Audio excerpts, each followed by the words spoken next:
Rruga që lidh fshatrat Plesh, Patin e Ceruj me rrugën nacionale Klosburel është e dëmtuar. Kjo rrugë mban emrin Flamur Pisli dhe është e dëmtuar nga hyrja në vendin e quajtur Kthesa e Cerujës, si dhe në disa segmente të fshatit Plesh.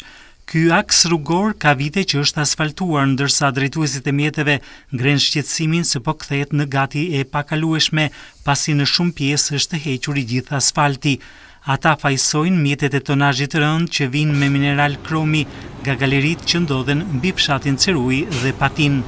Drejtuesit e mjeteve kërkojnë ndërhyrje të menjëhershme të autoriteteve dhe kontroll më shumë për tonazhin e makinave që lëvizin në këtë aks rrugor, pasi për pak kohë mund të bëhet i pakalueshëm nga automjetet e vogla si pasojë e krijimit të gungave mes Karrexhatës.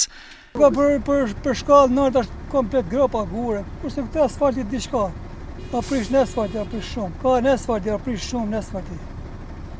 Që ato me zërtë kalim që është më vashash. Gjendja e kësaj rrugë është skandaloze. Për mu. Kjo gjendje është mund gati 10 vjetë. 10 vjetë. Si që rrugë fshati mirë është. Grova kapët e diri për ënë.